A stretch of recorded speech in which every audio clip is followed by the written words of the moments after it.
In 16th century BCE, Pharaoh Ahmose I conquered the city of Avaris, drove the Hyksos away, and ushered the new kingdom of ancient Egypt. In this period, Egypt exploded into conquests, imperialism, and a new golden age. Other than the pyramids, so much of ancient Egypt that we're dazzled by comes from this time in history. When Ahmose was born, Egypt was divided and ruled by two different kings, a foreign ruler in Lower Egypt and a native Egyptian ruler in Upper Egypt.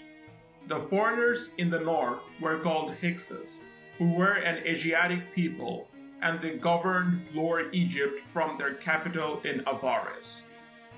We don't know the heritage of these people, but sometimes around 17th century BCE, the Hyksos invaded and displaced the Egyptian rulers from Lower Egypt. Meanwhile, the pharaoh was styled as the king of Thebes. For Egyptians, Thebes was the city, the ideal of all cities. The ancient Egyptians called the city Waset or Noamun, which translates to City of Amun. The name Thebes was given by the ancient Greeks, and we do not know for what reasons. There is no known connection with the famous Greek city of Thebes. The Theban dynasty preserved the cultural heritage of Old and Middle Kingdoms of Egypt and maintained an uneasy peace with the Hyksos kings. But that tension gave way to all-out war as Ahmose's father, Sekenenre II, and his brother Thutmose both waged brutal campaigns against their northern neighbors. Ahmose lost his father and brother within 3 years, but he inherited their determination and ambition to unite Egypt. Ahmose was quite young when he became ruler, so he might have shared power with his mother Amenhotep in the early years of his reign. In the 24th year of his reign, Ahmose picked up where his predecessors had left. He led multiple attacks against the Hyksos and finally took their capital Avaris after several campaigns.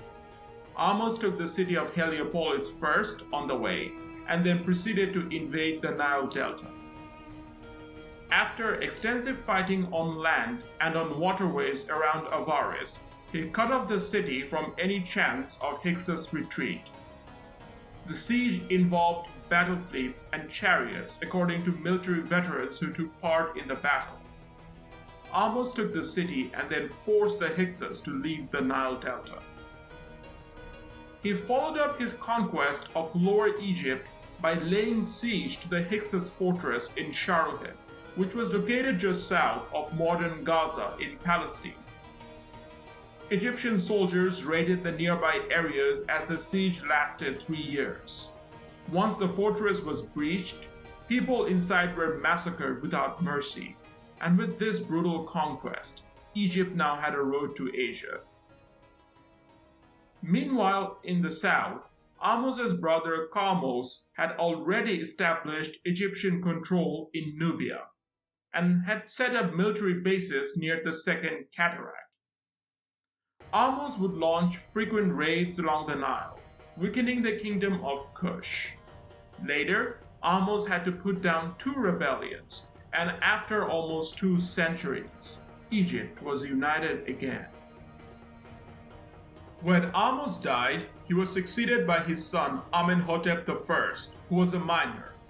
Amenhotep's mother, Ahmose I, was his regent for a while. And when Amenhotep passed away without a son, he was succeeded by Thutmose I. Thutmose I may have married Ahmose's daughter and Amenhotep's sister, also named Ahmose. Thutmose's succession could have been blessed by Ahmose Nefertari, as Thutmose honored her in multiple monuments. Ancient Egypt was a matrilineal society, so it was not uncommon for rulers to marry into the royal family for legitimacy. Historians have a difficult time drawing conclusions about relationships within succession, and often a title like king's son is just an honorific. Now going back to Amenhotep I, He followed through his father's footsteps to conquer the Kushite kingdom in south. According to records of a military veteran named Ahmose I, Amenhotep was determined to expand Egypt's borders, and he campaigned as far as the Third Cataract. According to another military veteran, also named Ahmose, identified as Ahmose, son of Ebana, the king led a military expedition to Kush, where His Majesty captured that Nubian troglodyte in the midst of his army. Referring to the king of Kush, the pharaoh is also known for initiating massive building works at the Temple of Karnak in Thebes. Amenhotep's successor, Thutmose I, who as you remember married Ahmose's daughter, finally conquered Kush. Thutmose captured the king of Kush and hung him by his feet from the mast of a ship. His army sacked the city of Kerma, razed monuments to pieces, and established a reduced settlement near where the original site of Kerma was located. Thutmose also made expeditions in Asia, as he took the city of Byblus by sea. Byblus was crucial since it was a point of contact between Egypt and rest of the Near East. Thutmose struck along the coast of Mediterranean and raided as far as the Euphrates River. This brought Egypt in conflict with another great power of the Near East in this time period, the Kingdom of Mitanni in Syria. The king of Mitanni had interfered in Canaanite political affairs, and Thutmose's attack in Asia may have been designed to counter such meddling. While Thutmose avoided direct confrontation with Mitanni, this attack was a massive show of force. The pharaoh also may have hunted elephants in Syria near the Orontes River Valley, but I will touch on Egypt's Asian exploits in a later video. Under Thutmose, the power of the priests of Amun at Karnak began to increase, as the king extensively remodeled and restored the temple to the chief of gods with his architect Eneni. On his Abydos stele, Thutmose records not only his vast building works, but also the fact that he made the boundaries of Egypt as far as the sun encircles, and made Egypt the superior of every land. Thutmose reigned only for well over a decade, and was succeeded by his son, Thutmose II. There is debate as to how Egypt governed Nubia. Between the Second and the Third Cataracts, Egyptians built settlements, forts, and temples. The people in this region were Egyptian migrants and local natives who were over time assimilated into Egyptian society. An official called King Son of Kush, who was usually a viceroy sharing personal terms with the pharaoh, was in charge of the region. This region was integrated with the mainland Egypt, and authority of King Son of Kush went all the way up north to the city of Hierakonpolis. Egyptians regarded these fortress towns as civil settlements. The populations of such an establishment could farm their own land and raise levies to defend themselves, so they didn't need direct state support. The Egyptians used such strategies to man and defend their frontiers for well over 1,000 years. South of the Third Cataract, Egypt relied on Nubian vassals to rule the region on behalf of the pharaoh. Nubian princes were taken to Egypt to be educated in the pharaonic courts and learned Egyptian customs and statecraft. These vassals were called overseers of southern foreign lands.